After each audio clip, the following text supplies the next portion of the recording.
Hey, hey. Hi guys. How we doing, cupcakes? Oh, we all. Welcome back to Good. Sunday afternoon and Koi Culture. We must apologise. Sid is not with us today because he is on his way back home from Japan. And I really can't wait until next Sunday so we can get the full lowdown on everything that's been going on, because there's a hell of a lot that's been going on behind the scenes, and a lot of it is absolutely mind-blowing, and I can't wait for him to get back so we can actually have a decent video call and he can let me know the full lowdown. But yeah, his trip has gone absolutely superbly, and I think it's blown his expectations of what he wanted to achieve out there completely out of the water. And you know, just from what content he has put out, you know, the videos and the photos and stuff, you can see that there's a connection there with Marihiro. Oh, big time. Oh yeah. You know, and to be able, for someone who's very new to the hobby and the actual sail scene, you know, I think that is absolutely amazing. You know, and he's going to do for India what Peter Waddington done for the UK back in the late 70s.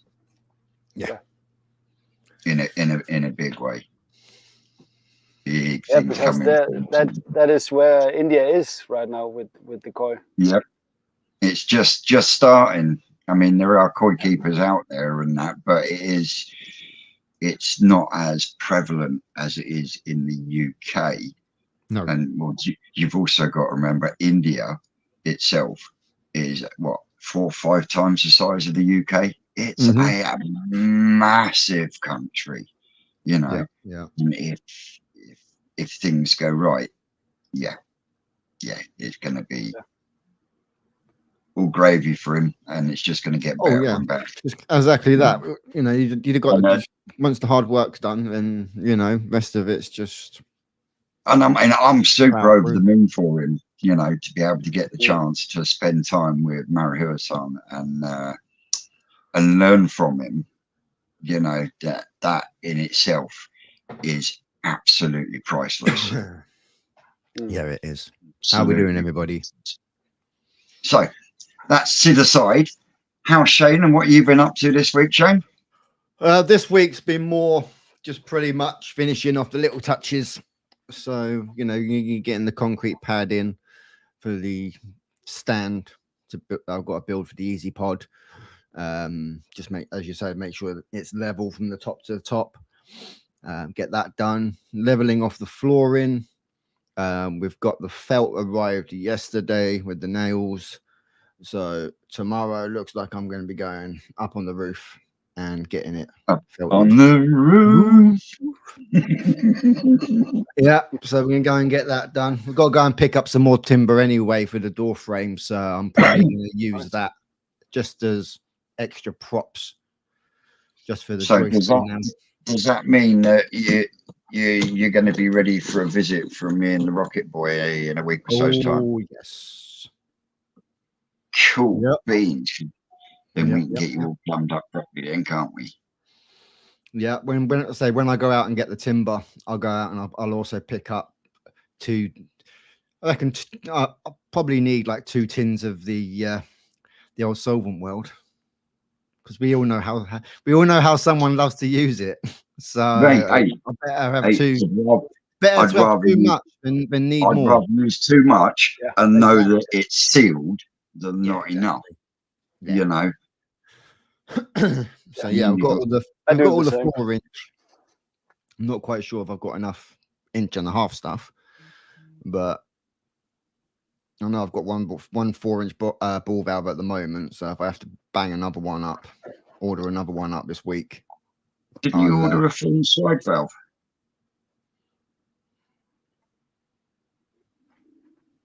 No, I think it's actually a ball valve. I thought you ordered a slide valve as well. You have to go through and double check when we go off here. Yeah, when we go off air, we'll go up into the into the fishing tackle shed / koi product stock. Yeah. It's got pipes and fittings and. But yeah, what I need there. you to do is go through and write a list of everything you've got. Yep. I can get that done. Yo, Mustang, how you doing, buddy? Welcome in. Hello. And I would just like to say a big hello and welcome to everyone that's joined from Mustang in Australia.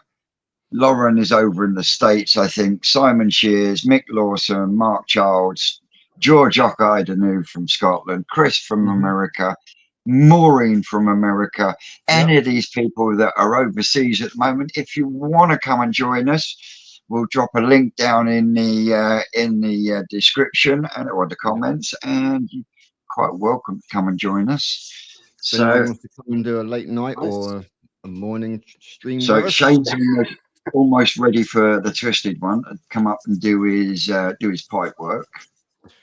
So Sam, what have you been up to koi wise this week? Actually, only one thing. I have put stickers on all my pipes and ball valves and all that stuff. So if I go away for a week, I can call my wife and say, "Hey, close that ball valve." So everything is labeled out in. Bruv, I know I'm anal, but that takes it to another level.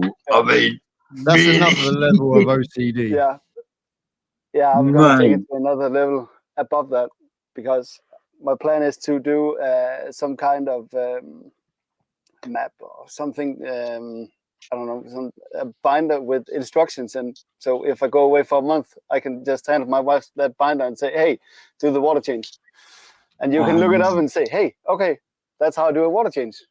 I mean, I had to go out and the other day, and as soon as I picked out a pad and started to write a list, and she's like, "Do you really have to?" I'm like, "Yes."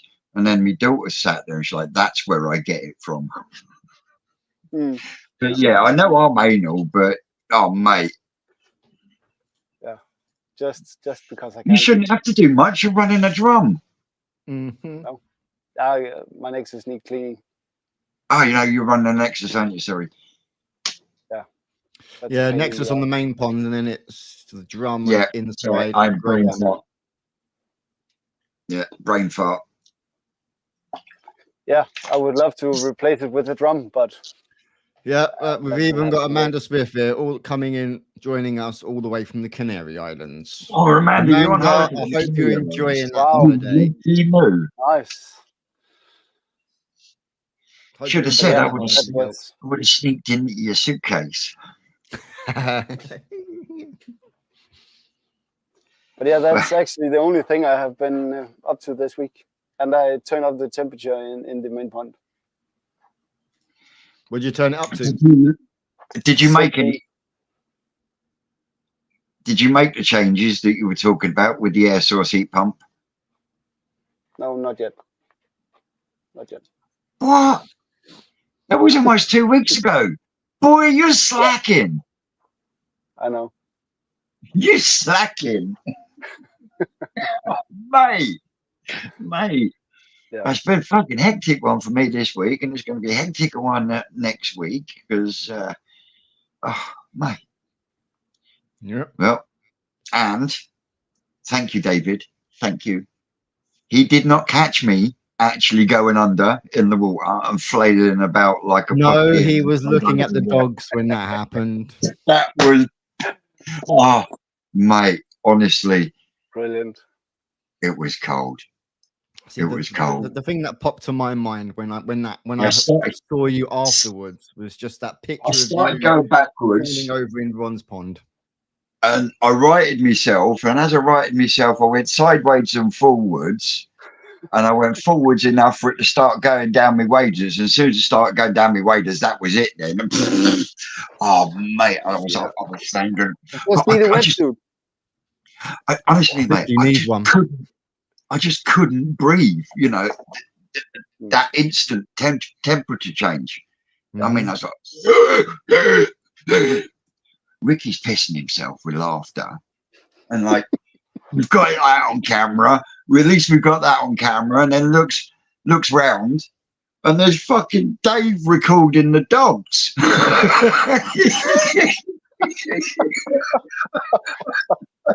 And he's like, oh man. So yeah, when Dave actually pans round, there's me going, I can't breathe. I can't breathe. Yeah, literally just reminded me of when you ended up getting filled up at Ron's house. Oh mate, no, it was colder than that. It was colder It than was Ron's. colder than that because I wasn't expecting it. Can you see what I mean? Because it was pretty much instant. I wasn't expecting it, and you get that shock factor as well. Yeah. And oh mate, and literally I went under.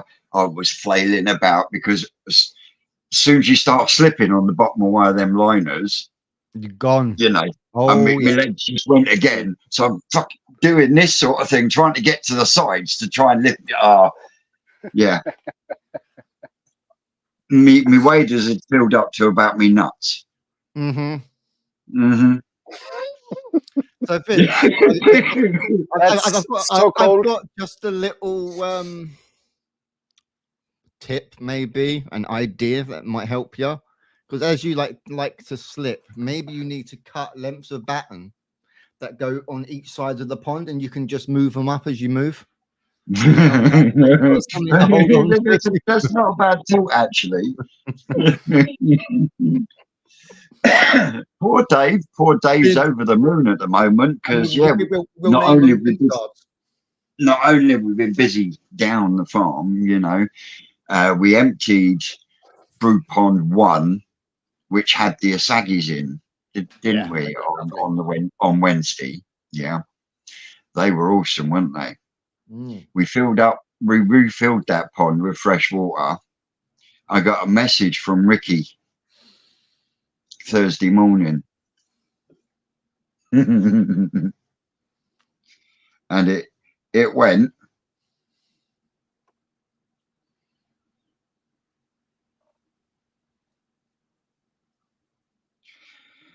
glitch in the matrix. Asagi have gone home.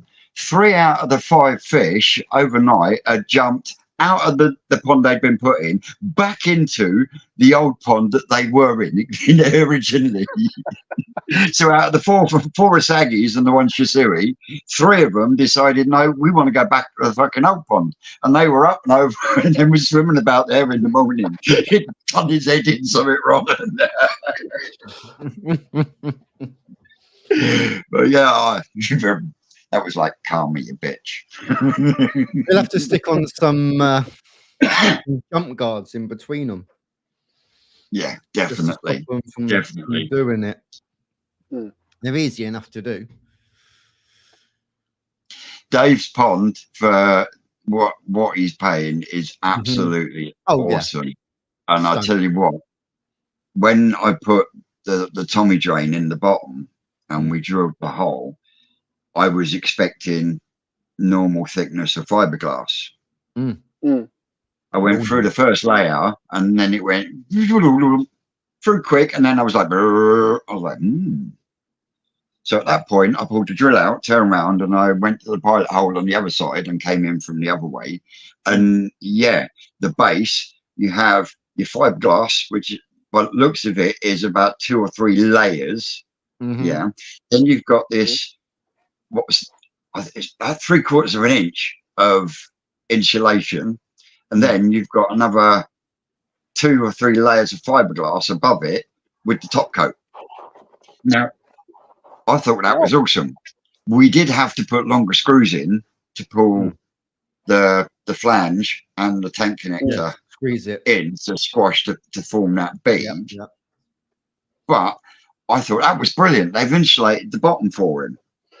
When I was here yesterday and I was putting in the 1.5 inch underwater return, exactly the same. The whole thing is double skinned all the way around from top to bottom. So every side and the bottom has got this 2 or 3 layers of fiberglass, the insulation, and then the fiberglass and the top coat over the top. Nice. No wonder the fucking thing's so heavy. Yeah. And Dave's going, we've got to get the framework up, because we don't want it blowing out. After I drilled that second hole, I was like, that ain't fucking blowing out. No, there ain't no way that's blowing out. You know what I mean? But I tell you what, that Tommy drain looks sweet on the bottom. And because of the height issue, yeah, the only 4-inch pipework, the only thing he's had to buy is this 4-inch, I call them a knuckle 90, because they do that. Mm-hmm. Yeah. So what I did, because we don't want it sitting about this deep below the bottom of the pond, because that means we've got to dig a fucking huge trench. Yeah. So what I did was, where you've got your flanged tank connector with the dome on top, yeah, you've got 2 sockets, haven't you? You've got the socket that you could put pipe inside, and then you've got a socket on the bottom that you put inside there, yeah?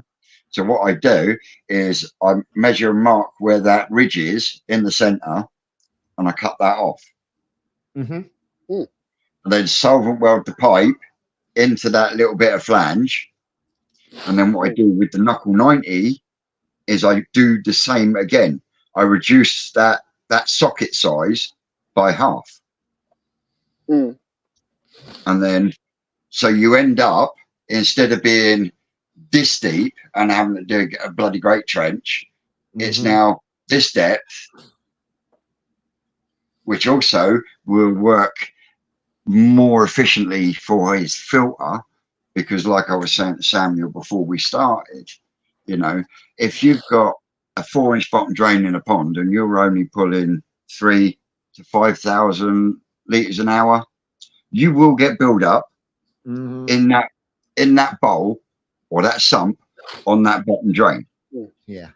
You know, unless you put a purge valve in, it's going to fucking stay there, and then it'll build up and it'll build up until you have to either get in and clean it out or rod it or whatever.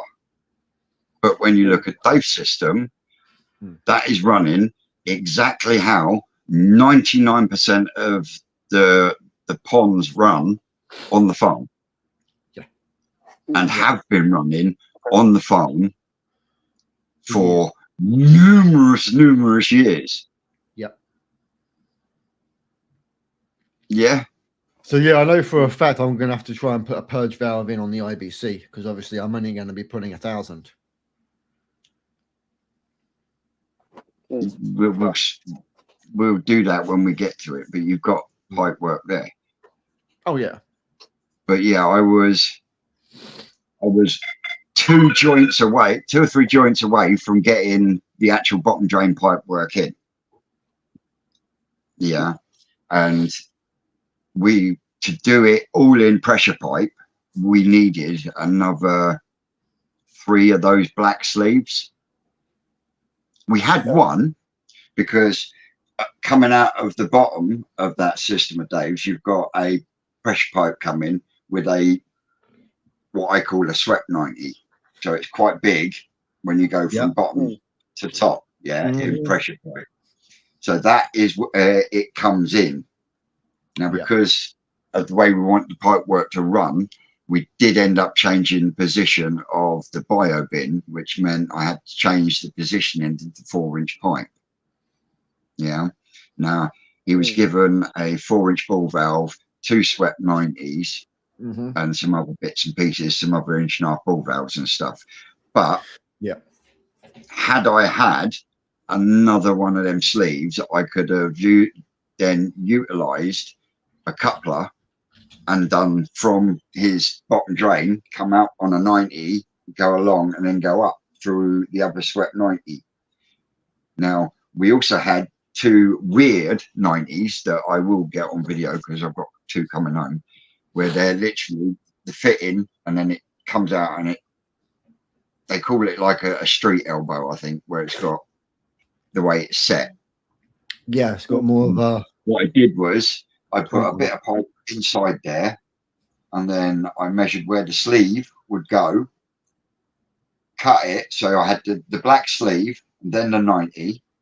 That would then go into that pressure pipe top, and then coming out of the ball valve, he's already got the pressure 90, the swept 90, and the length of pipe. So what I did was, I then, because we didn't have another sleeve, so we can't use the coupler. Yeah. So what I did was, I got Dave's heat gun out, and I turned the end of that pressure pipe into a socket. Yeah. And I socketed that pressure pipe to that waste 90. Now both pipes are solvent weldable, whether you put them inside the pipe or outside the pipe. Yep. So if you heat the pipe up and turn the end of that pipe into a socket with the bit of pipe you're putting in it, once it's gone off and you pull it out, you solvent weld both bits like normal.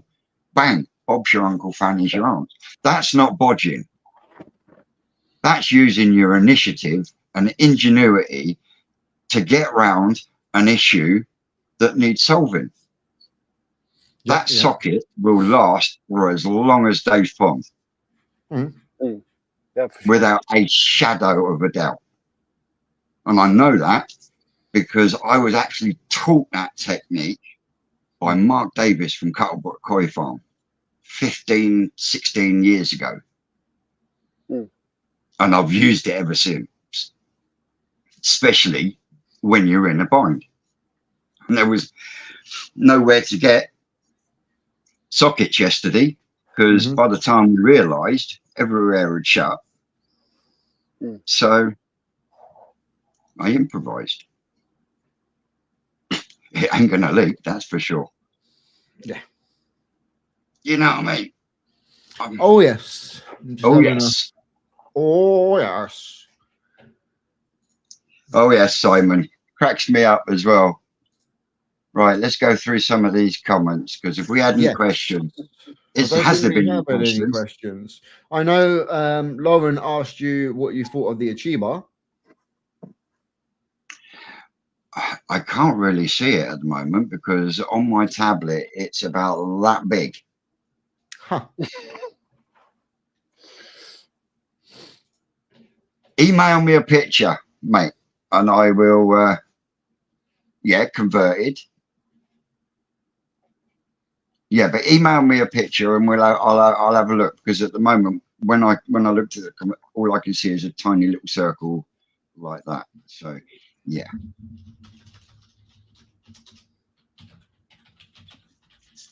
And we've also now got, I think it's 16 fish in Twisted Rocket Pond at New Forest Koi Farm.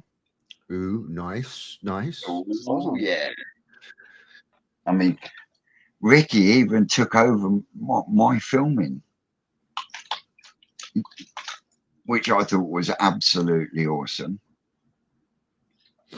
Oh, definitely. And I think what I'm going to do next time we have the opportunity, because we're only putting 50 fish in there, no more than that, because otherwise overload the system. Yes.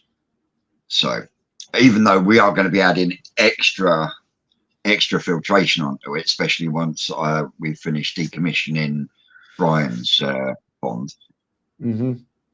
I've got to call him later, because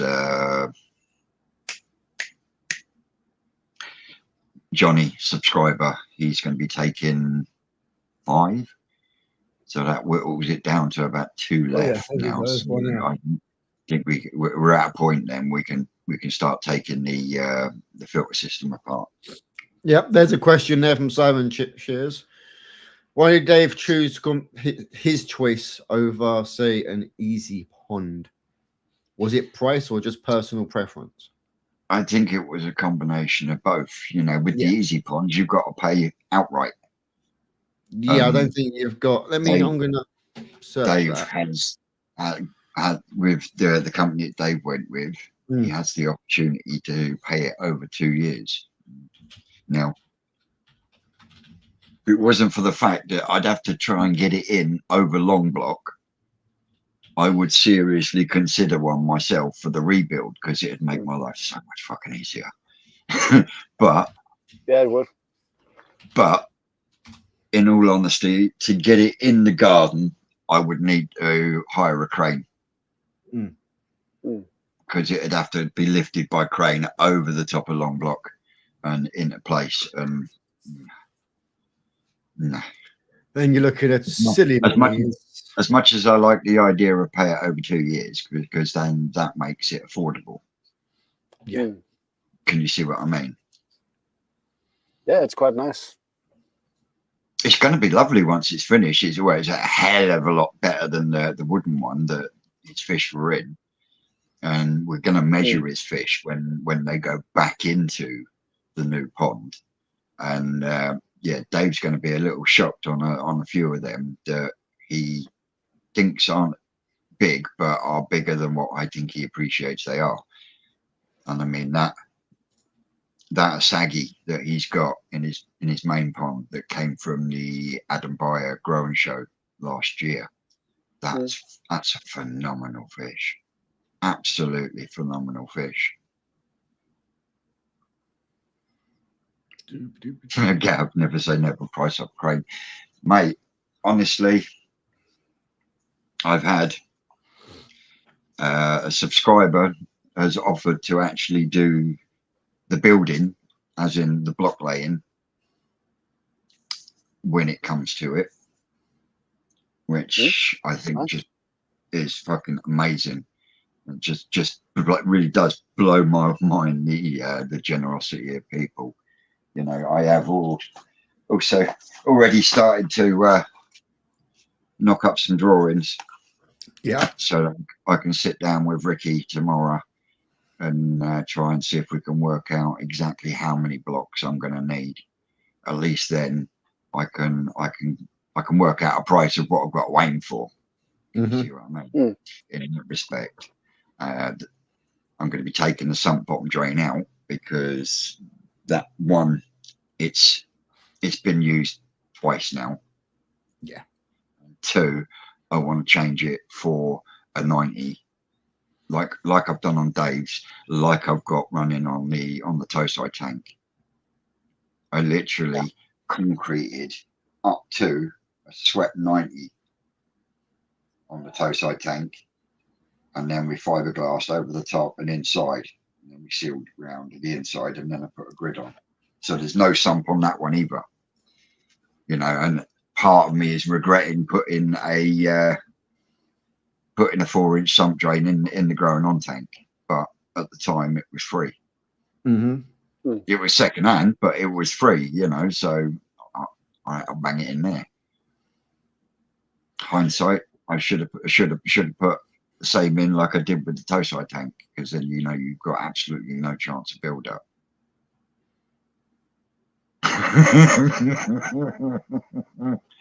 No, Gavin. Morning, Ken. Morning, Ken. Yep.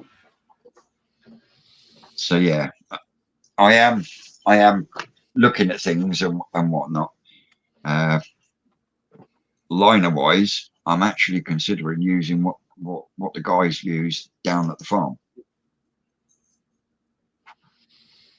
Yeah, I know what you're saying there, Simon. But at the same time, I don't own this house. So I think it will, no thinking, it definitely will be a liner, but whether I do it in sections, like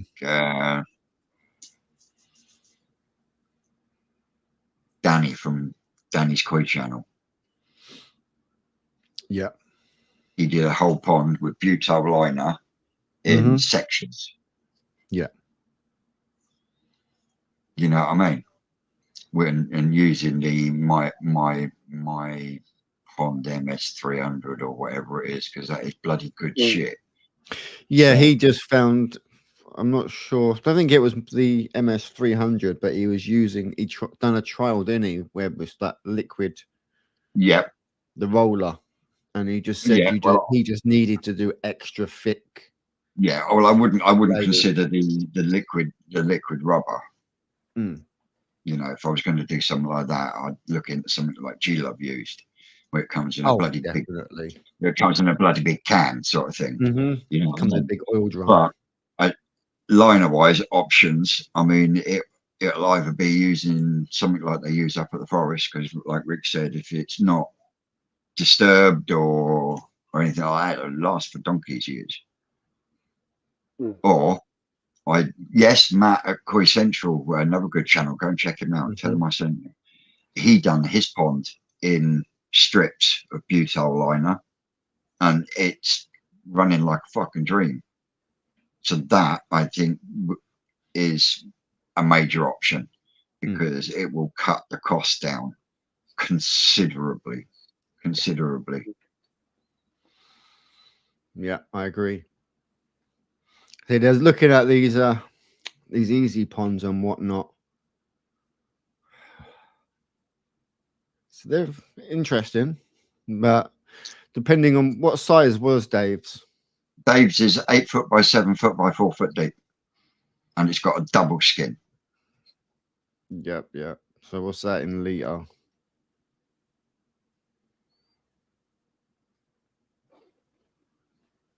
Yeah, exactly, Gav. DIY Box World. I mean, the way I would do it, I'd start with strips that I do the corners with. So do the corner, slice the bottom so it folded, and then you can then put your sides in on the rubber then, with it joined down the centre, and so forth and so on. Yeah, and once the algae starts growing on it, you know, it's it's like every other pond then, because once you get that carpet build up on your pond, you can't tell whether it's fiberglass or fucking liner anyway, unless there's a dirty grey crease in it. No.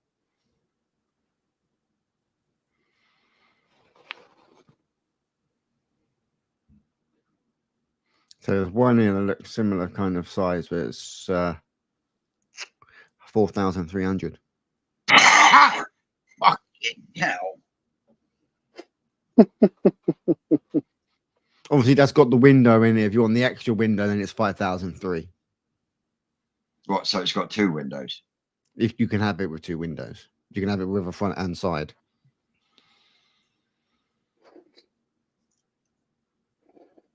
See, Stephen there saying, I've had a visqueen liner in my pond for 8 years.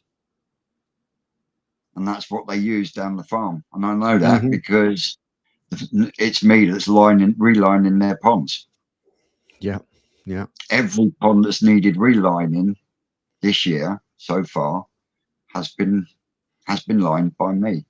And Ricky has said that he's purposely letting me do it because I enjoy doing it. I got a bit of pride in what I do, you know, and even more so the fact that it's being done for the forest, you know. So and the way that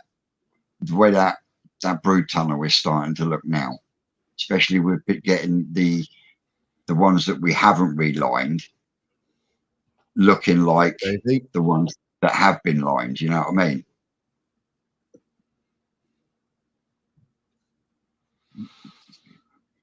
So yeah, that in itself is a buzz. The fact that they're quite happy to leave me alone and just reline something for them, you know. Hey Davey, how we doing? How you getting on with your pond, bud? Come and join us. Tell us. Have you sorted your skimmer issue out? Yes. Come on, Dave.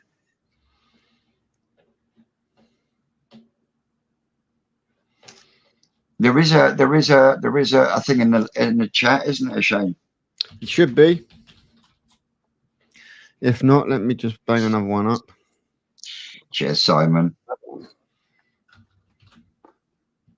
Who's considering a window? No. On my main pond, I would never have a window on my main pond. And don't get me wrong, I like the fact that the toe side tank's got a window, because I can sit here, I can watch my babies like that there, and I'm looking across now, and I'm watching all the fish in the toe side tank as well. Mm-hmm. But not for my main pond. Okay. Oh, Yeah, mate, don't really need one, do you? honestly, Jigsy, I've got so many other bits and pieces that I want to get done up there that they've said, yeah, you could do it. But it's having the chance to actually have an hour just to pull a load of stuff out and rearrange it and sort it out, so they know exactly what the fuck they got, instead of having to run around trying to find stuff. Mm-hmm. And he's right. He in all honesty, he could do with at least 2 more staff members down there. Yeah. You know, on a full time. Why not on my main pond, Gavin? Because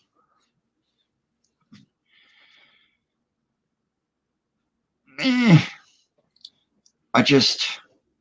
prefer looking at my babies from above.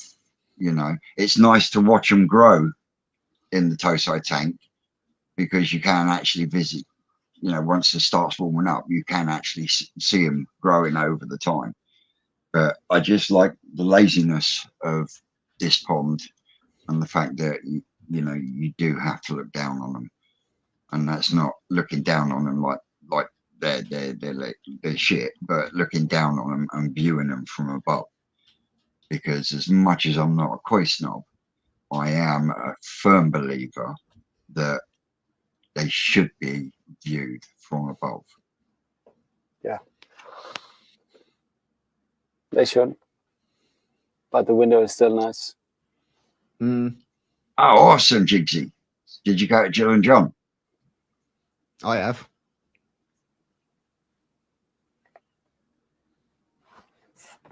No. No, Simon, I'm a Hampshire hog. So yeah, talking of Jill and John, I have been in contact.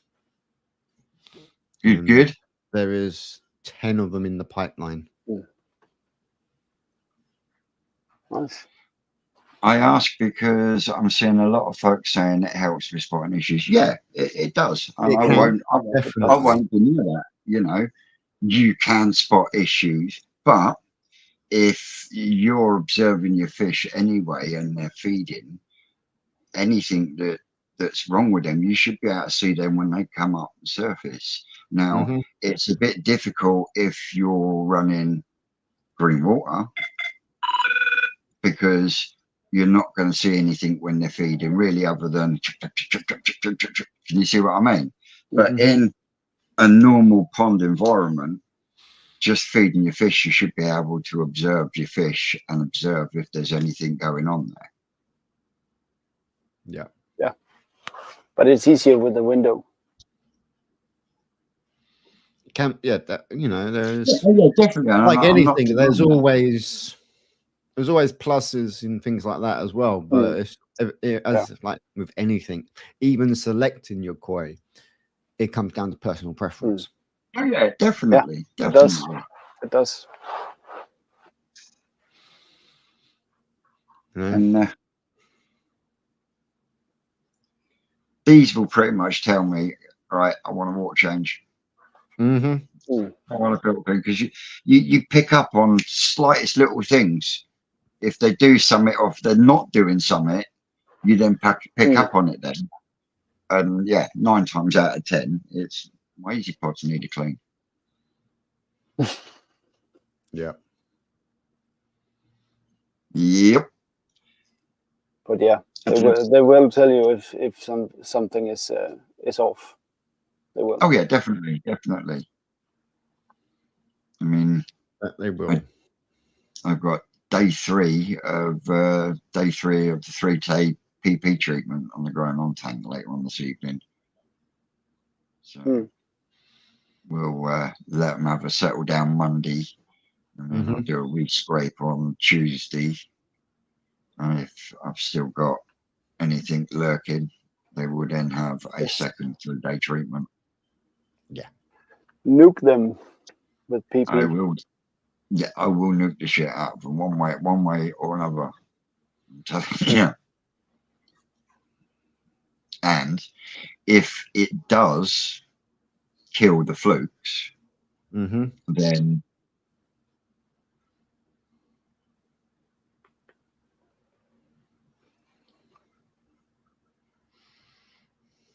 it will work out as a cheaper alternative to actual fluke treatments. Can you see what I mean? Yeah. I mean, you can pick up a 500 milliliter bottle of hydrogen peroxide. I think it's about $7.99. You know, failing that, go on eBay and get yourself a bag of sodium thiosulfate. Right. My Bible. Yeah. Step-by-step advanced COI diagnosis and treatments by Duncan Griffiths. All right. Where is it? His recommendation for neutralizing PP is sodium thiosulfate, not hydrogen peroxide. Oh. So sodium thiosulfate again is a lot cheaper than hydrogen peroxide. Yep. And that again boils down to the subject of budget. Can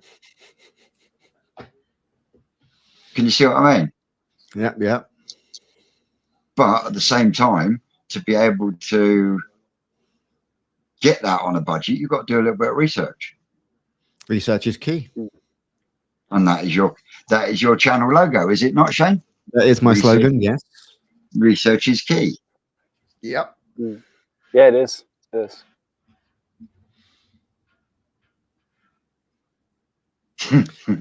Simon, what are you doing?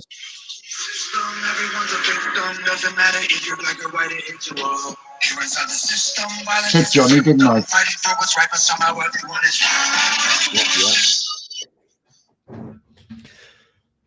So, Johnny, Chris, we'll probably be doing one next week.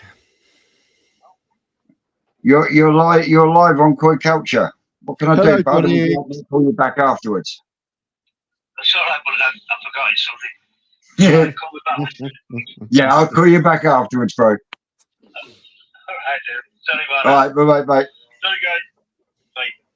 Bye. Oh, yeah. I forgot it was Sunday. Oh, fuck. Run. People can hear me. Shane, when are you going to do another live update? I really enjoyed your first one. It was scrolling too fast, very informative and entertaining. It was. I had to disappear though, didn't I? Yeah, you did. I've noticed a few videos of koi keepers being affected by parasites. So it's that time of the year again. Yes, you are right. It is that time of year again. It is. And, it is.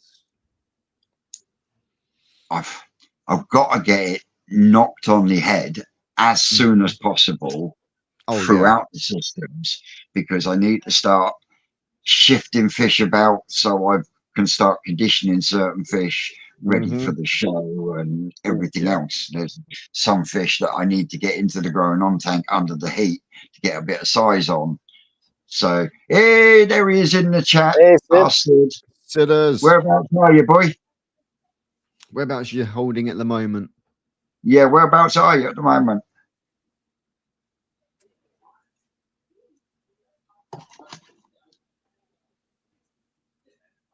He's actually on the flight to Mumbai.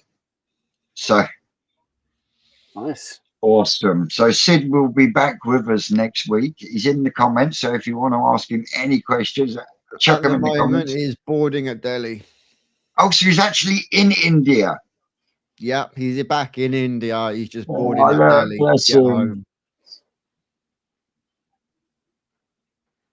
It does actually state on the packet as well for PP about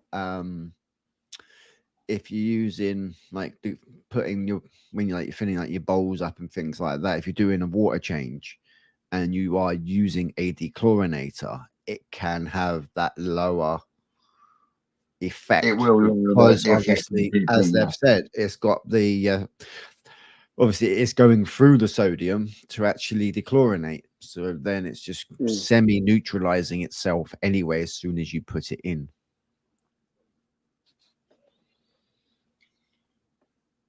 My top up question. That's that. Hmm? And I said my top up comes straight from the tap. So That is fine. Yeah. no need, Mine too. no need But we to don't worry. have chlorine in the water over here. No, you don't. No, You don't. we have a little bit, No. but as long as I've always have the theory of as long as the hose pipe, I don't keep the hose pipe under the water. As long as it can get that agitation, it's seems to do me a trick. Right. Have you not seen? Well, everyone's seen what we do on what gets done on the farm. Yeah. You know, they harvest the pond. They fill up big blue containers straight from the tap. They come straight from the mud pond into their water. Yeah. Then they then go into a pond that is topped up regularly from the tap. Yeah. Yeah. And the quality of those fish, whether they're coming out of the mud ponds or they're in the tanks, it's fucking awesome. Yeah. Oh yeah. Yes, Gav. Both can. Yeah. But if you're doing a filter clean before you do a PP treatment, I personally wouldn't dechlorinate the water. I would just fill it back up after the filter clean and then do your PP treatment. That way you're getting the full dose of your PP treatment. Yeah. So obviously if you dechlorinate and say you've worked out your calculations, well, for this treatment, I need it to be this strength. Once you've done a water change using a dechlorinator, then you go and put that PP in, it's not going to be at that same level because it's going to be dropped. Yeah, because your dechlorinator will be working against the PP.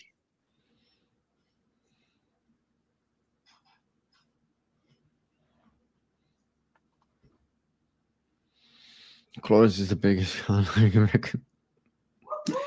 Yeah, chlorine is the biggest con out. David, come and join us, bud. He's having his munch. Yeah, I'm going to start eating mine by the sounds of it in a minute. He's having his scrag. Get that scoff, Davey. I've got my pond dome in the pond now. The fish love it. It's an ideal spotting for ulcers. That's another thing that I have noticed is people using them floating domes. Because obviously all it does is just breaks that surface. Do you know what really puts me off one of those floating domes is the big rubber thing that has to go around the outside to keep it buoyant. You know, if they could make that look a little bit nicer, then maybe, but it's like upside down fish tanks, you know. Oh, I mean, the old sky tanks, they look amazing. Don't get me wrong, I love Andy's pond when he puts that on because you know no one else has done it, no one else has thought of it, and it does give you a completely different perspective of your fish. Now during the summer, he's got the perfect way of inspecting his fish without even bowling them. Yeah, you can just let alone the fact that he's got the window. You know, all you've got to do is pop a bit of food in that fish tank. You know,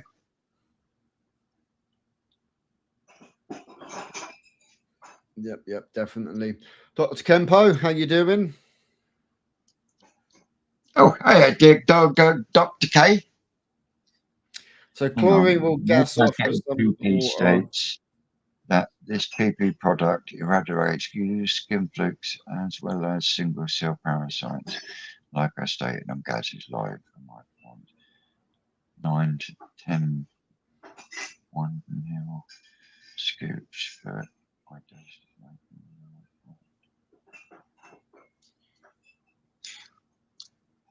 What brand of PP was you using? Kind of sounds like the gold packet. I mean, I can't get my head around with the Kasuri one that says you got to leave it purple for 15 hours. I mean, fuck me, you're going to kill all your fish. You leave that purple for 15 hours. It's ridiculous. The only time I've managed to put a dose of PP in, a normal dose for that body of water, and the only reason it stayed purple is because there was nothing in the system. It was a brand new system. It was the Tosai tank. Even though I'd given the walls a scrub, when I filled the pond up, I put a dose of PP through the whole lot, the filters, everything, and that was purple for 8 or 9 hours before I chucked in some hydrogen peroxide.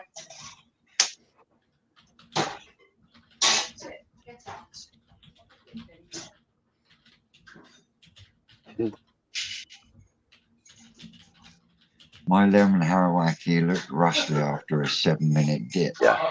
Jesus Christ! I hope it wasn't a strong strength dip.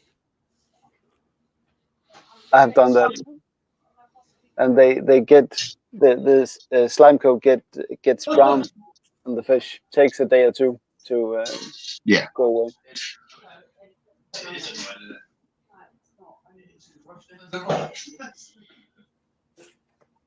You can hear them banging away out there. Oh yeah, Noisy buggers. It's my eldest son giving Susan shit. Yeah.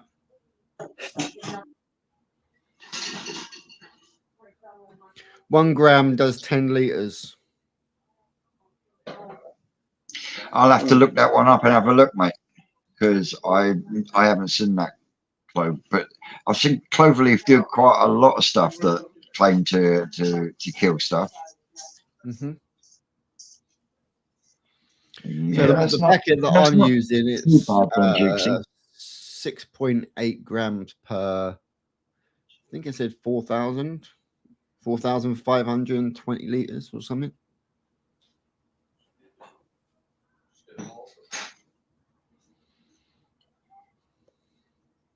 Jixie said 1 gram per 10 liters.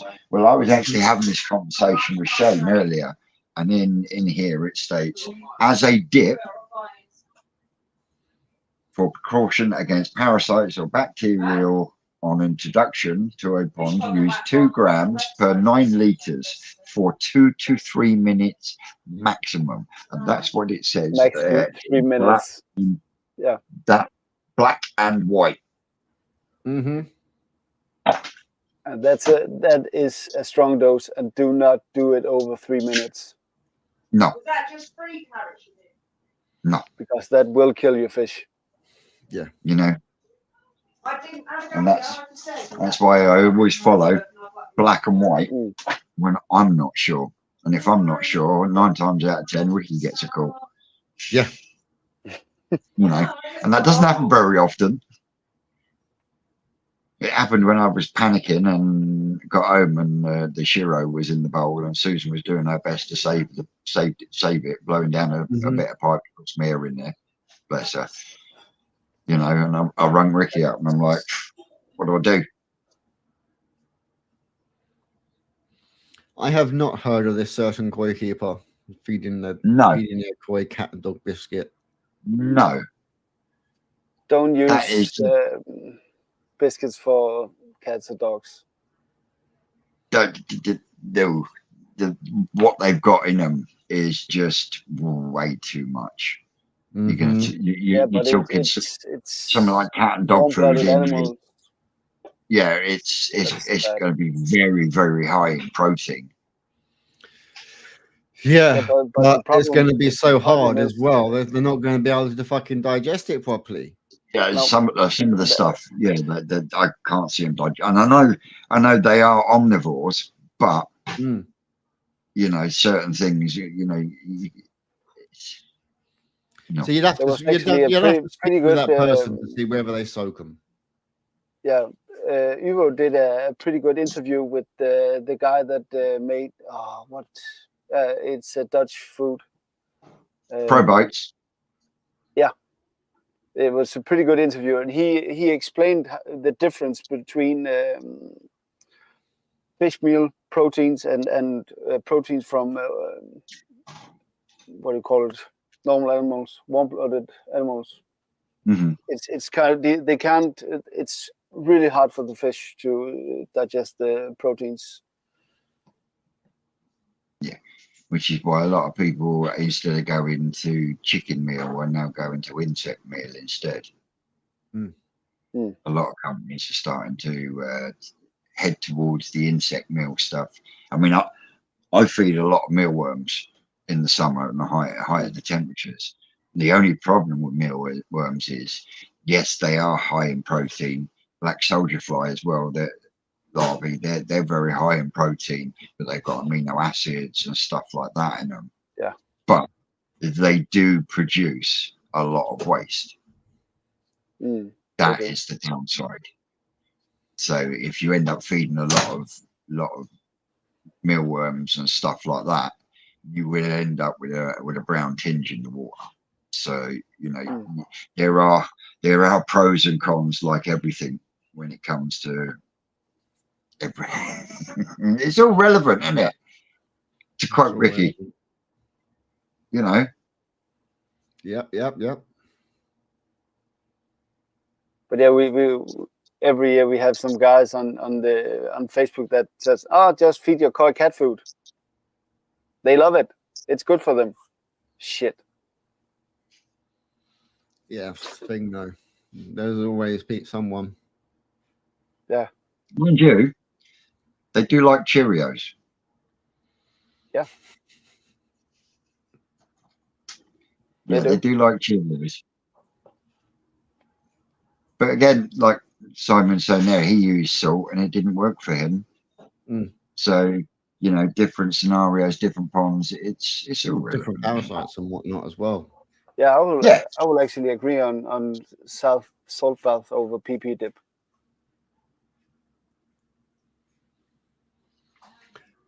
Yeah, again, surely it would just depend on what you've got. So different situations. Yeah. Different. You can call it tools. Different tools. Salt is good for something. PP is good for something else. Well, you got the other side of it there. Then, if you haven't got the ability to quarantine, then giving the fish a strong PP bath, you've got more chance of eradicating stuff that's on there than putting it in a bowl of salt, because you can't then take it back out. Can you see what I mean? It's not like you can get the thing continual salt bath before it's in the pond. So in that situation, you know, the PP dip is more effective. Can you see what I mean? Yeah.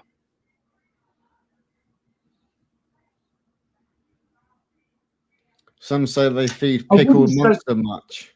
Where is Keith Furman? I wouldn't say there is increased snobbery in food. You know, it's opinions vary. I mean, everyone's going on about sake akari. Well, I've been feeding takazumi for the last 15 plus years. Yep. You know, for the first time this year, I'm going to be using something different. I am using something different. I have been for the last few months now. Yes. JPD, yeah, is a good food. Still expensive. Hard to get a hold of. JPD is a funny one because JPD in Japan is one recipe and JPD in Europe is another recipe. So it's not the same. Yeah. Wasn't it a JPD in the over here that is pretty much manufactured, if I remember correctly from Skeg's video?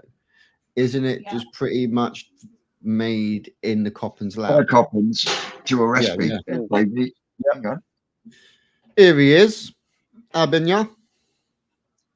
No, he's off. Am we on? Hello. You're on, son. You're on. Davey. How's it going? Turn your phone. Everybody. Spin it. Oh, There that's we better. go. I don't think it mattered on here, to be quite honest, but how's it going? You all right, yeah? Yeah, not bad.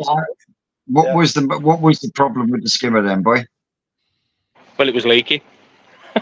Well, we know that. But why was it leaking? To be honest, it's debatable as to what the problem was. I've had the fiberglass around today. He's redone it. Can you spin your hand? Of course, spin your hand on here, can I? No, I don't think you can. Yeah. So, skimmer's all been redone. I don't know if you can just about see it. Yep. That's all been re-fiberglass today. So he come round this morning, got that done. Fiberglass into the skimmer. And also I've been round with the LB1 as well. I'm going to flick you around here. I don't know if you're seeing anything. Nice. Yep. So that's been blasted with LB1 in there as well today. So this ain't even gone out on video yet. So it's a premiere. Yeah, we've even got a premiere, look. Yeah. Plus, filling back up. Yeah. So there you go. I've only done the Guess the Gallonage today. That ain't even, I think that's only just gone live, the Guess the Gallonage video. But, so yeah. So when you open to start putting some fish in? Well, to be honest, what I shall do now, because if you remember, I filled it before and it was up to about 10 days when it was full. And it would have been this weekend that I'd have had fish in it. So I'll probably get that another fortnight now. What I shall do in the meantime is I should put some amber nectar in the filters and put some clay in, put some detox in, get it running, leave it running for a week, at least a week, and then see about introducing some fish. In the meantime, I've got these buggers here. Always up for grub. They'll keep me busy. Oh, yes. Oh, yes. But, yeah. Are you showing this year? Nah. My days are showing them over, mate. I've done my showing. I can't be arsed. It stresses me out more than the fish, if I'm perfectly honest with you. Plus, I've really got nothing to show at the minute, so it stresses me out more than the fish when I've got to get up in the morning and box them up, and then I'm around the show all day then just to see, make sure everything's okay and nothing's happened. And, yeah, it just, it's a good thing to do, I suppose. But no, it ain't for me anymore. I'll never say never, if I'm honest. Never say never. I've got no plans on showing. Well, I can be chuffed in the fact that you won a prize with a fish you got from me. Oh yeah. Oh, the Skuragan, yeah. I did, That did well actually. It was a lovely fish. That was. That's why I come all the way down to Basingstoke to grab it. Yeah, I know. That's why Angie won with it. I mean, I was over the moon with that. Oh yeah, it was a lovely fish, mate. Cracking fish. To be honest, I ate him once since. So well, that fish was an Adam Beyer fish. Oh, was it? Yeah. I've got a new forest one in the growing on tank. Yeah. Yeah, that one came straight out the mud pond, straight into a bag. Fair play. I don't blame you. I don't blame you. But yeah, I mean the problems I've had, obviously, as you know, I lost it. The problems I've had over the last 2 years of nobody's business, and to be fair, it's just a reset. This lot is more than anything. But we've got lots to do. With what you've been through, most people would have said "fuck this" and given it in. Yep. So, I very nearly did. Very nearly threw the towel in. I know you did. And I know you did. I was talking to a mate of mine the week. In the week, and he said to me, watching your videos, I'm surprised you never threw the tail in. So, but I've got a video coming out this week, and it's like I've said on the video. I've tried to explain that I was very nearly throwing the tail in, and it sort of pickled this a little bit, if I'm honest. Mm-hmm. But when the window went in, and I put the top on, that was the turning point then. Yeah, that's when you get that, when you kind of had that feel again of like, right, okay, we can do this and we will do it. Well, I knew I could do it because I built it before. I mean, I'm fatter and I'm older than I was then, but yeah, but it gives you, know, more that drive. It's harder work now. It's like when you do a day's graph now, it takes 2 days to get over it. But now the water's in, and this is going to sound really mad, but the outside, doing the graph, like the groundwork, leveling up and putting blocks and whatever else in, I'd sooner be doing that. Sooner be doing it. It's a lot easier work than, you know, getting the shovel out and. I wouldn't say it's easier. Going repeatedly. Well, not when you're Marside. Nothing's easy when you're Marside, mate. Hey, mate. I hope that you've got a bottle of champagne to smash against that when you put fish in, because it's taken you over 2.5 years to build the fucker. Nah, you're wrong there. You're wrong. It took 2.5 years. It's tough. It was July the 21st, 2022, when I first put the pump or lifted the valve to empty the main pond. So well, that's almost 2 years. I'm still under 2 years. Still under 2 years. Just. Only just. I reckon it's going to be 2 years by the time I'm sitting down having a beer thinking, well, that's that again. But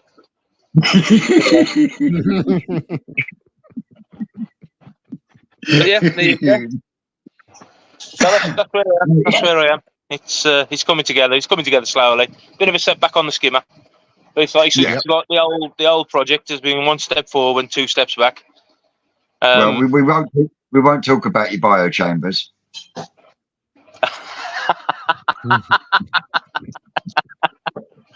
You know, the best of it is I actually had them right to start with, and then I had a conversation and changed them, and then I had to put them back again. But you know what? It's a ball, like it. Up down, up. No, that was definitely a up down scenario, wasn't it, Dave? It was. Hey, mate, it's amazing how much difference 4 inches can make. I'll tell you. I'll always stand by 4 inch difference. But yeah, I don't know if this will work if I take you in the filter. I know I've got 2 repeaters up the garden with the Wi-Fi, but I don't know if it's going to be any good up here. We'll find out. Not much to look at, but everything is just filling back up again. Sweet. But, all in the right place now. Say again, sorry. All in the right place now. Hopefully. But I've still got a full tier lucky shower, which I haven't put on yet. I don't even think I'm gonna put it on, if I'm honest. The last shower I had, I just ain't a lover of showers. The last shower I had scared me head off me, which was on the sleeper pond, and showers, I ain't a lover of them, if I'm honest. Would you not even consider putting it straight above your active chamber? And that's what I was going to do. That's what I was going to do. I was going to put it straight above this one. Obviously, I'd have to set the shelves in that out. Yeah. There's still time. That's where I thought you was going to put it, because there's no way you're going to put it on the side of the pond again, not with your trees and stuff that are going to go in. Nah. Well, the trees are all going to be in the planted bed. Obviously, I've got a couple of bonsais and that to put around as well. Mm-hmm. If you've got the cellar, I would just fuck off the bottom tray and just suspend it above your biochamber. Yeah. I've thought about it. I don't know what to do, if I'm honest. I don't know. I just ain't a lover of showers for some reason. It's just. But if you're pulling from say from your jack mat chamber straight split one of your lines off, and then put it over your shower so it comes back into your active chamber. You know, then you're getting clean water, but you're still then going to get the benefit of the bio from the shower. Yeah. We'll see. I mean, that's maybe for a future video if I ever decide to do it. But at the minute, as I'm talking at the minute, I've got no plans on putting it on. If I'm perfectly honest. Yeah. The only plans I've got to change, and I've already mentioned, is obviously the skimmer. They don't seem to be pulling very well. My own fault. Yeah. I know why. So I'll probably be changing that and putting a 10,000 on the bottom of the skimmer and sending it through an air source. Yeah. That'll be in preparation for the winter, I suppose. A bit further on in the summer when I end up doing that. Basically just because of funds. But yeah, to be quite honest, it's bleeding me dry, this lot. But it's coming together slowly. It's coming together. That's it. Yeah. There's always something. It does take a lot of money. I know how much Rick spent building those ponds in the Munger Tunnel. Looks good though, Vince, doesn't it? Oh, mate. You know, compare it to what it was and compare it to what it is now. Both the Munger Tunnel and the Brood Tunnel, you know, every time I walk down there and I see them, just makes me smile because just, you know, to be part of that. My missus has been watching us. Said when we're going down, when I get a chance. So we want to go down and see it. If you're not going to use that shower, Dibs. Fuck off. To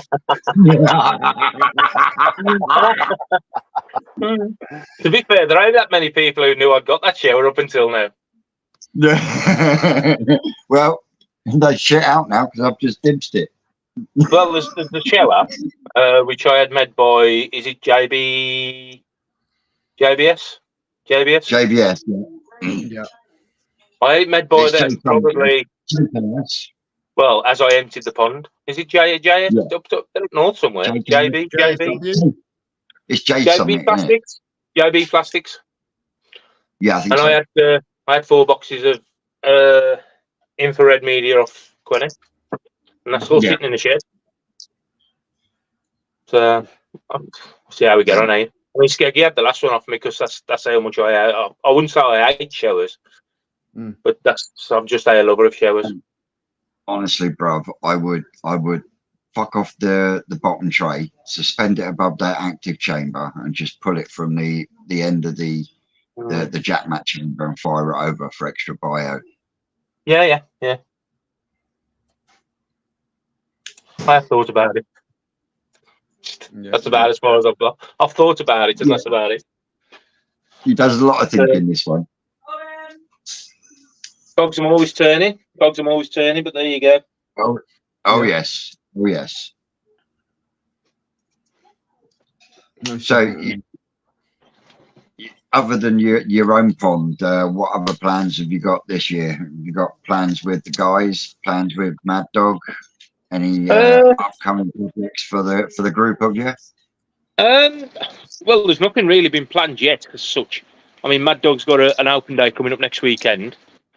He's also got the Hiatsuri Show and Grow. So obviously we're sort of concentrating on that. Right, go on then, Shane. Put him on full screen. Go on, plug your grow and show in your open day. Well, if nobody's been there, obviously we've got westcroftcoy.com. Go over, have a look at the website. There's a show and grow, Hiatsuri Shinodas. They're currently around about 18 to 20 cm at the moment, so they're coming up for show and grow. Cracking deal on them as well. You ain't going to find them cheaper anywhere else, if I'm quite honest. And obviously there's an open day this weekend, so if nobody's doing anything, go over and visit Mad Dogs. Again, westcroftcoy.com. Get the directions and everything over there. It's in Wolverhampton, so it's right off junction 1 of the M54, literally 5 minutes away. So there you go. Why not come down, pop down, say hello, and have a look at some cracking deals, because there is some proper deals going on. And that's about as much as I can say, if I'm perfectly honest with you. Sweet. That's good enough. Thank you very much. Thank you very much. Yeah. So, bud. Anytime, buddy. So, That's what I mean. how many have you got watching? Because I couldn't see any comments or anything earlier. Yeah, that's because when you're over in mine, for some reason, I don't know if Samuel has the same issue, but Yeah, you'll it's the have same. like the chat coming in, and Right. It's a joint conglomerate. That's a big Yeah. word, wasn't it?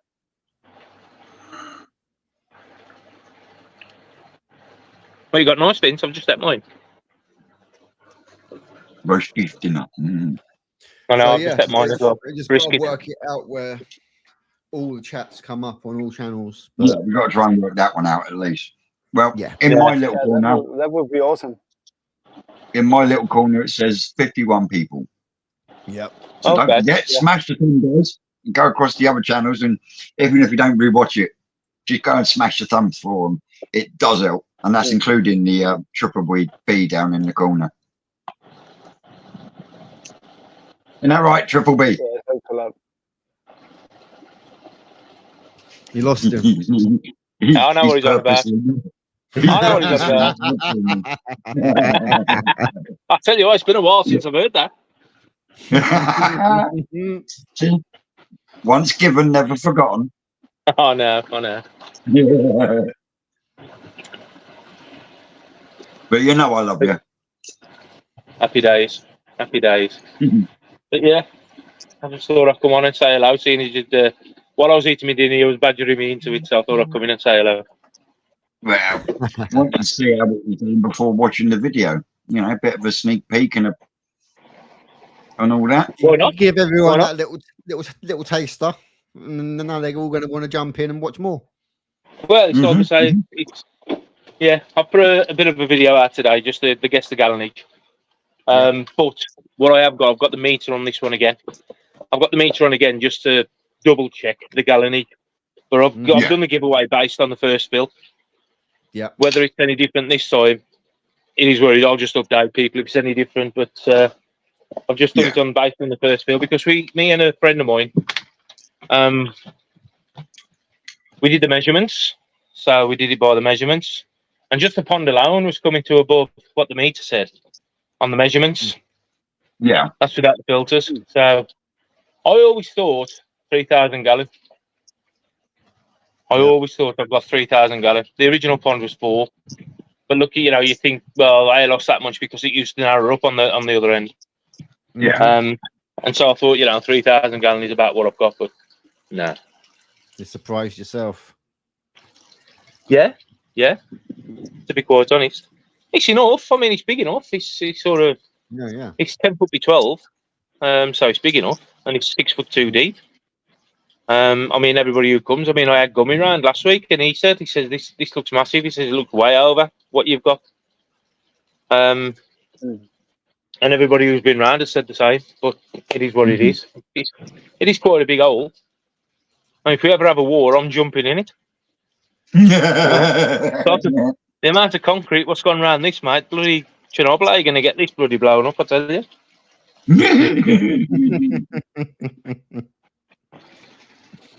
Talking about people on a different note, though, Davey, how do you have an update on Mark from Mark's Country Koi? I'll be honest, I haven't spoke to Mark for a while now. The last time I heard off Mark, his eyesight was going. And his missus was doing most of the typing and stuff and reading the messages to him, but he seems to have gone quiet altogether, to be honest. But I spoke to Mark for a while, which I feel guilty about, if I'm perfectly honest with you, because he's a great bloke. So really, I ought to be checking in on him. But I've been that wrapped up in what I'm doing. It's just one of them, and life carries away with you. Obviously, working 5 days a week as well. I'm out at 5 on a morning and back in at 4. Yeah. So it's just life gets carried away. But now I've had no updates on Mark, if I'm honest, for a while. Well, for the bloke. He's still got his open day, I believe, coming up. Yeah, that's on May the 5th. I think it's May the 5th. That's pretty much, I think, from what I can gather, is going to be Mark's sort of last thing to do. Yeah. And I'm even more gutted about that, because I fly out to Benidorm on May the 4th. Oh, mate. I know. But it's one of them. Obviously, Mark knows that, and I've spoken to Mark about it, and there's nothing you can do. But, yeah, so Mark's going to call me, and I think he's going to be selling all his equipment and everything off. I ain't saying on that day, but sooner or later, it's all got to go because he's going to be in a position where he can't sort of do everything again. It's unless something can happen, which we've all got our fingers crossed for it. Oh, indeed. He's a top bloke. So yeah, really ought to check in with him. Really, I don't know if I'm still wetted against Castle. Just give him a fucking tinkle, mate. See how he's doing. Yeah, I will do. Yes, it's my own fault, really. I'm just, like I said, too wrapped up in what I'm doing. But there you go. Yeah, so the Stallion Coy turned around and was like, build a bunker, not a koi pond, or the way the world's going. I tell you, I mean, there was a lot of concrete went into this build when I very first ever done it, which was 20 odd years ago. And now I've done it again, and there's even more concrete gone into it now. You won't believe how much concrete's gone into it. But there you go. Oh, I can imagine. Yeah, just need a roof and it's a bunker. Sorry? This you just got to put a roof on it. Needs a roof. Then It does. Yeah. You have to have some proper concrete slabs put on it, though. You know what I mean? Just to make sure it fits in with everything else. Yeah. But, yeah, it's a bit overkill for what it is. But I'd never intend on doing this again. Never do it again. Third time I've done it. The first time it was pump fed with a waterfall. Looked nice and everything. And then I joined the koi club, and it all changed. Started digging again. But I was younger then. Oh gosh. How's your liner been? Has that MS300 sorted it out now? Me liner? Yeah. Oh, in the growing on tank. Yeah. Sorted it out now, yeah. Yeah. Happy days. Next project is the main pond. What are you going to do with it? I've got to rebuild it, mate. Totally. Yeah. Well, I've got that. I know I just said the back wall against the fence was kicking out, wasn't it? Yeah, that's kicking out. But in this back corner where I am, there's liner deterioration as well. Yeah, I've seen that. I'm losing about 1.5 to 2 inches every sort of like 36 hours. All right. Constant water change then. Yeah, it's a water top up every couple of days. So, as well as the filter cleans. Bloody hell. Yeah. You know what though? Seriously, I mean, it's been a long time since I bought a liner. And I bought one just to put on the filter house roof, which is still there now. And I was amazed that they sell pond, or they advertise them as pond liners now. It's just basically a thin tarpaulin. And they're advertised as pond liners. Now, when I bought a pond line, it was, it was a rubber one, but it was beautiful. I think it was. A Maxi Pool liner. At the time, it was one of the better liners out there. And it was a great liner, but I'm amazed how they sell these liners now, because that just, I'd never trust that in a pond, if I'm honest. Never trust that. Well, it has been in for about 8 years. So the type of liner that it is, one of them woven ones, I don't think it's done too bad. Nah. I suppose 8 years is good going for it. I mean, when I got this out the packet, the actual seam on this one was coming apart already. And it's really, it's like PVA holding it together. I mean, it's just keeping my filter house roof dry at the minute. Yeah. But I spoke to the fiberglasser today, so I'm having him round to get it fiberglassed. Which is going to be in the future. Yeah. But I honestly can't believe as they're selling liners like that now. I really can't. I mean, you wouldn't put a 25-year guarantee on one of them, would you? Nope. Not at all. Wouldn't even As, really though. as Would you someone even that's used, trust like a 5-year with it? If you were to be honest with yourself. I've been struggling to put a 5 minutes on it. I don't know about anything else.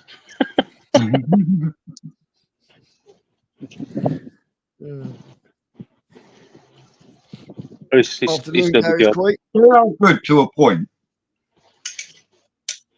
You know, it's like another subscriber was saying he's used a Visqueen in his pond for 8-9 years. Mm. When I asked Rick the other day, he said he would give them a minimum of 8 years, and that's a Visqueen silage liner. The silage liner, yeah. Yeah, I mean they're pretty good to be fair. But these And like he things, said,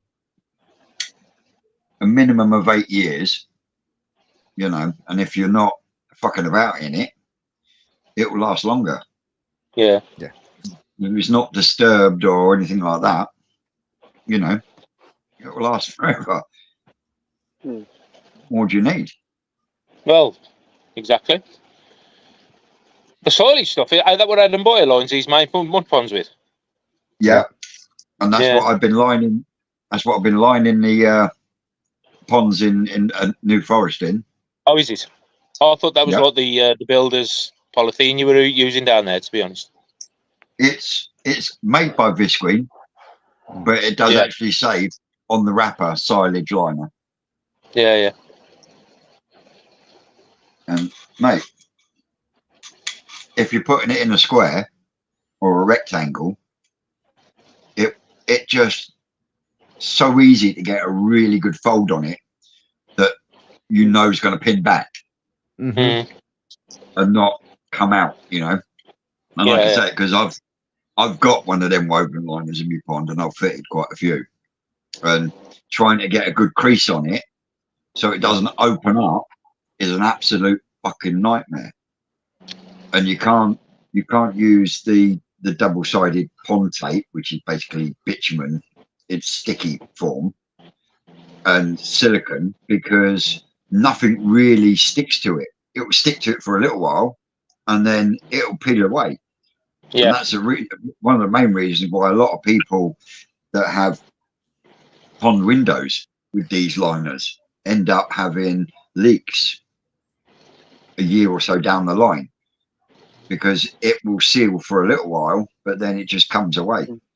I mean, to the point where I actually taped and sealed all my folds in my corners. I think it was about 4 weeks later before I started seeing bits of silicone on the floor where they just pulled a lot out. Literally, the coin pulled it all out, and I was pulling it out in long lengths, and that was the fish pulling it out. Oh, you know what I'm like, man. I'm shitbags. I've only got to see something hit the water and them after it. No matter what it is, see something move in the water and then after it. And shitbags. Should have had pigeons myself. Pretty just wrong there next. But yeah, I mean, I like the Boxwell liners. I think they're a good idea, and they look strong. But they're the heavy duty rubbers, aren't they? Yeah. But then like I said earlier, I do like the idea of like what Danny's done. Oh, with the MS300. Yeah, and the lengths of butyl and actually making it and sealing it all yourself. Yeah. Matt did the same day at Koi Central. Yeah. I think he was the first one to do it, wasn't he, Matt? Except I was watching him and I was cringing, to be honest. And you know what? Fair play to the bloke, he made it work. Oh yeah. Just goes to show the ingenuity of people. Yeah. I say ingenuity because it's not fucking budging it. It was to be honest, I just thought it was just such a big risk to take. You know, when you store the gluing liners together. Let me just put you down there. There you go. You can see my chins now, look. It's such a big risk to take. And he's pulled it off. Fair play to the bloke. Go on, knock him for it. Yeah, definitely. I mean, I know how I had a couple of issues just joining two pieces of liner together down the middle. Mm. You know what I mean? I remember you joining two pieces of liner together down the middle as well. Yeah, I know. Yeah, because that'll be the video when someone Matt got his arse ended up on camera catching again. fucking Mad Dog pulling a Mooney. Got the achiever out, yeah. So yeah, putting all those sections together, like you say, sat watching, you do cringe and think, is it going to work? But, mate, it's something I'm seriously considering for the rebuild. Or just getting offcuts? Yeah. Doing it with offcuts? Doing it with offcuts. And the other thing I'm going to do, the other thing is going to be, it's going to be a completely flat bottom. Are you having flat bottom? I'm going to go. You're having a drain? Flat. You're keeping the drain now, aren't you? Yeah. But I'm not going to be putting in a 4-inch bottom drain. Okay. I'm just going to be putting in a 4-inch tank connector on a knuckle 90. Oh right, yeah. And Which is just as good as anything else. I think we just use the 4-inch bottom pots to ease more than anything. It's just ease of use. Yeah. But like I was saying earlier, and you can attain yourself, if you're only pulling a slow flow through one of them, you will end up getting build up in that basin of that sump. 100%. Without a shadow of a doubt. 100%. Now, if you do away from that sump and put a 90 straight in, anything that would have built up is then automatically going straight to your pond, to your pump. Yeah. And it's Yeah.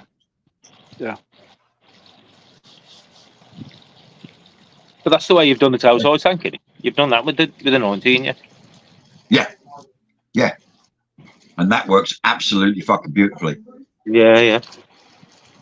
Just the 19 a bit really over, which is, I mean, I've left the dome off this one, as you know, on the main pond. I've got the dome on the other one, but I've used one of them, just them grids, them basic grids, because it just stops any build of crap under the dome then. Yeah.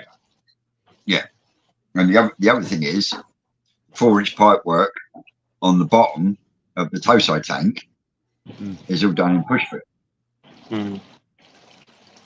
Who was I talking? All they do is same as Rick does, because the pipes that I used were still solvent weldable, even though they were push fit with a ring.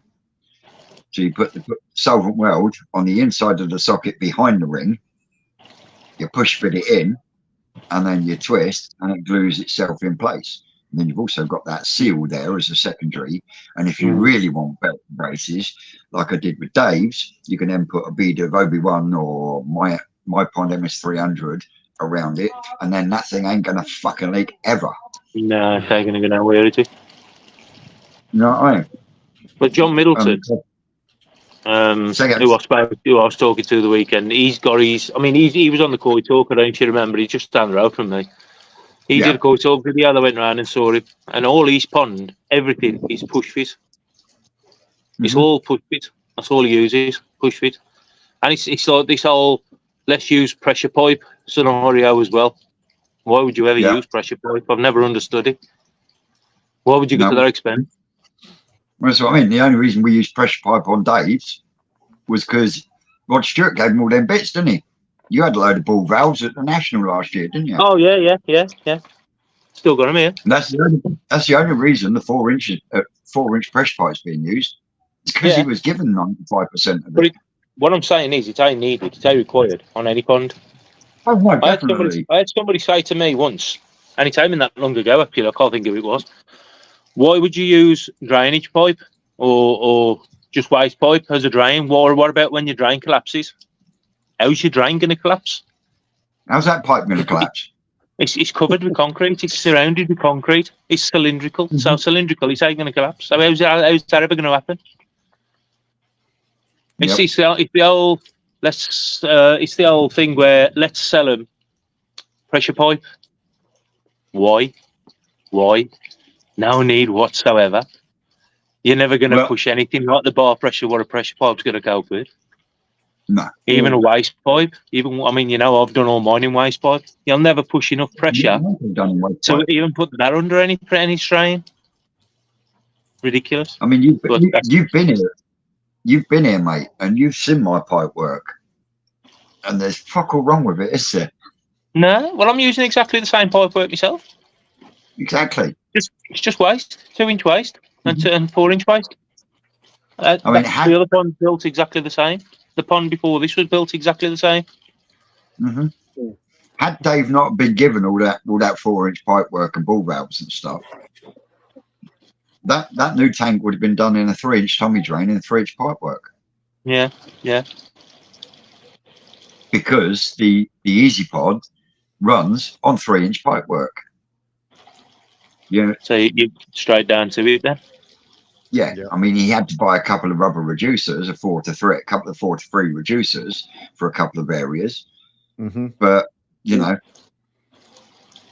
the only problem I find is 3-inch pipe and fittings sometimes are more expensive than 4-inch. Oh yeah, yeah. And the reason for that is because to a plumber or a heating engineer, a 3-inch pipe is something they have to special order because it doesn't get used very often.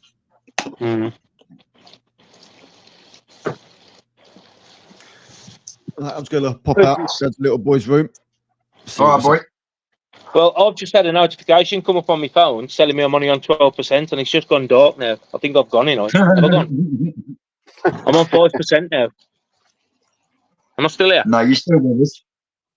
Am I? Yep. Yep, you're still there. Oh, no. I think that might be him gone. Well, I think that's Davey's batteries died. So thank you very much, Davey, for joining us. Yeah, that was awesome. He's a lovely hunk of fun. He loves to cuddle as well, bless him.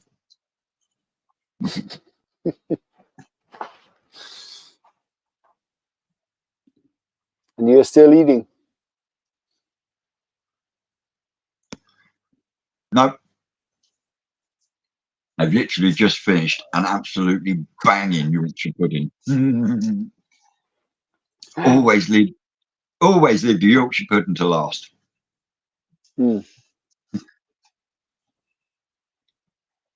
Right, Vince, ask you a question. What do you think? Hang on, let me go up.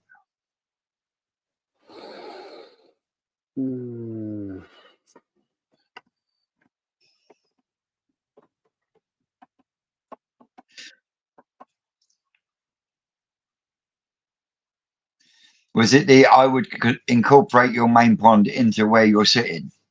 Is that the one, Simon? Yeah, might be.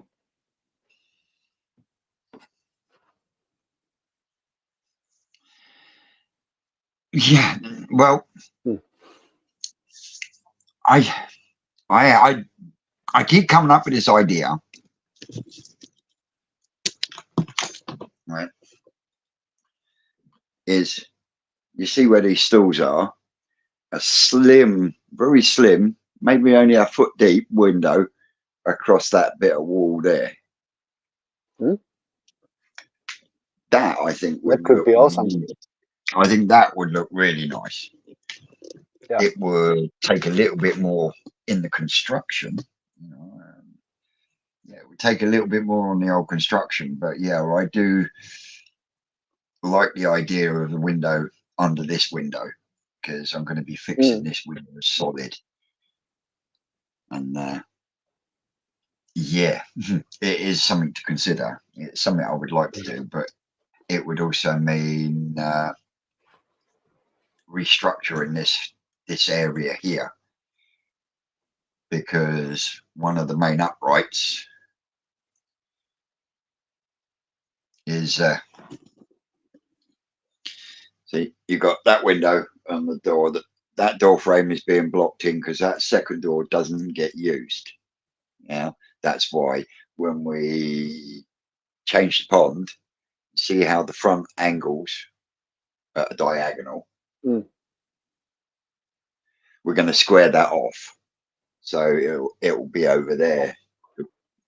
So the thought is, but you've got this upright here is right in that purview there, and that's one of the main uprights. So if I could get around that easily, then I'd love to. And with it only being a small piece of glass, it shouldn't cost a lot either. No. And I know I was, it could be awesome. I was gifted the piece of glass that's in the Tosai tank many moons ago, and I know that's an 85 centimeter square, and that was £150 delivered. And it's a double thickness, so it's two pieces of 12.5 laminated together to give you 25 mil. So yeah, I do think it would look absolutely awesome, but I would have to try and get around that upright before. But yeah, it's something I would like to do, but it's to me, that's, what do you call it? It's an extra. It's not a necessity. Can you see what I mean? And the going into showing, Simon, that all depends on how it goes this year. Because I'm going at it with both eyes open, but not knowing what to expect, how I'm going to be treated, how the fish are going to like it, whether they're going to like it, you know, how it goes. If I feel comfortable moving them from here to there and then back here with no issues and no damage to the fish, then I might consider going to another, maybe a different venue. But it's not something that I'm planning to do on a permanent. You know, I might do it this year and then leave it a year and say maybe go to the the Great British Koi Show or the All England Koi Show. You know, but it's not for me going to the show, and this is personally. I go into the show with fish that I've got that have been bought on what I would call a cheap budget. I mean, I've still got photos of Big Betty. She was about that big. Japanese, Yamazaki, £30. 7 years ago. She's now 70 cm and she looks beautiful. And as much as my channel is all about showing people that it doesn't have to be expensive. You can do things with a little bit of ingenuity and a little bit of thought at a fraction of the cost. And that is something I will always shout, but I will also want to show people out there that are people that live in what I call the real world. Yeah. That have ponds like me and other people that have ponds that are built on a budget, and we're talking whole pond has cost them £250, but they've got beautiful fish. But they get so I just want to show that them people that, you know, it can be done. You don't have to have hundreds and thousands of pounds to be able to do stuff like that.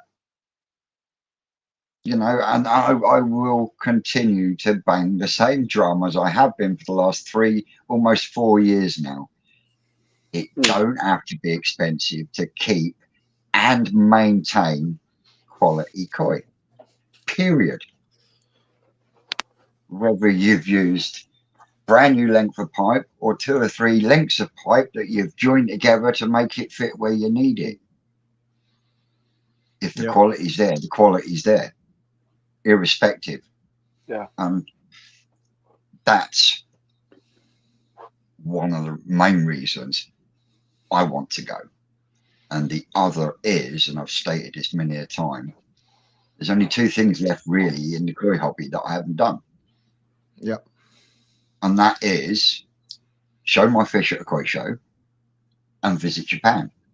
Now, for me, visiting Japan is just, it's not attainable. And if I'm totally honest, if I'm totally and utterly honest, I don't think I will ever get the opportunity to go to Japan until my folks pass away. As morbid as that sounds, you know, but that is going to be the only chance and only time I'm going to ever have the opportunity, even just for the once.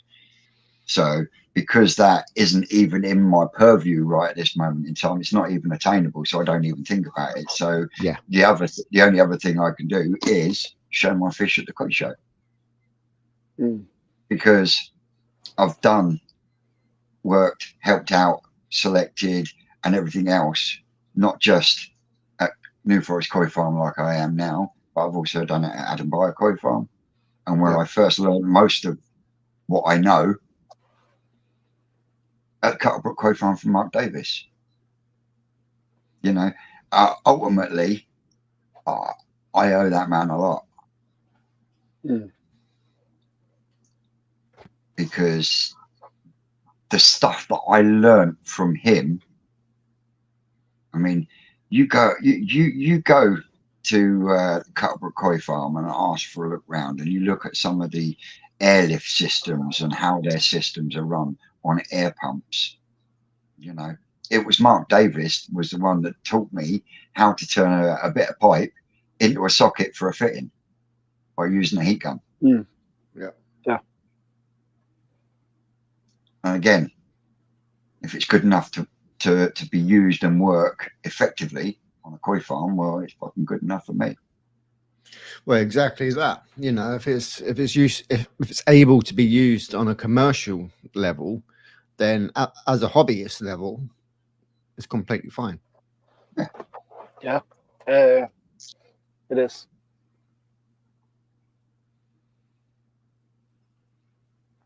So I would love to turn around and said if they do. And if ever I get the chance to go to Japan, I'll look you up, and I'd love for you to take me some of the hobbyist ponds instead of going to the big breeders and looking at farms and stuff. Because I mean, I love what we do down at the New Forest, volunteering down there and helping out. And I mean, I've learned the amount I've learned, and I'm still learning from Ricky, Sean, and Carl. You know, it's translating what they do to a hobbyist level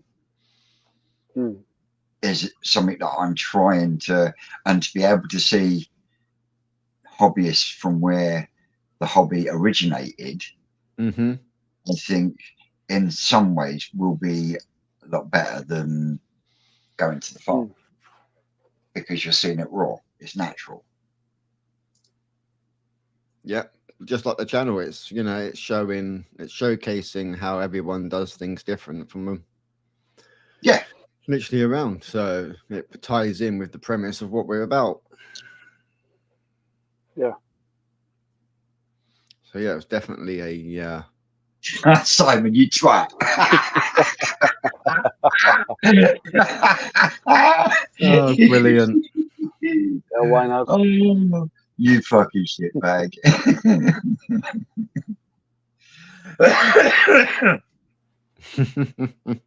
Oh, but I think we can. We're on that note. I think we can call it. We can wrap it today. Yeah, I've got a few more trees to pop. You can see it. New one over there. Yep. That one's a silver crest. £2. Nice. Yeah, I was like fucking having that. Mind you, I've had to evict Dave's pom-pom tree that he won from the 2,000 subscriber giveaway that I'm still waiting for you to come and collect, Dave. Because there's a setup, there's a bonsai kit to go with it and all. It's due a trim and I ain't doing it. I got my one out the front to do. Yep, yeah. He'll have to come around, pick up his bonsai kit and have a lesson from you on how to trim it. Good idea. That's a bit personal, isn't it? Getting Dave to watch me trim my balls.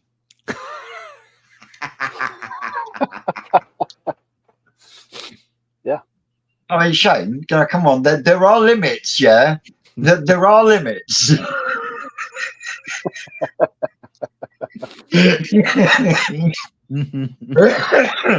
And on that note, I'd like to say thank you very much. Thank you very much for everyone that's joined along and joined in with us.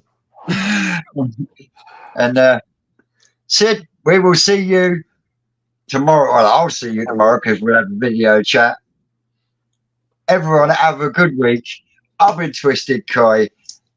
This one's Samuel from Denmark. I'll catch you all later, guys. I've been Shane from Heartsboy, and we'll see you next week. Same time next week. Take care, everybody.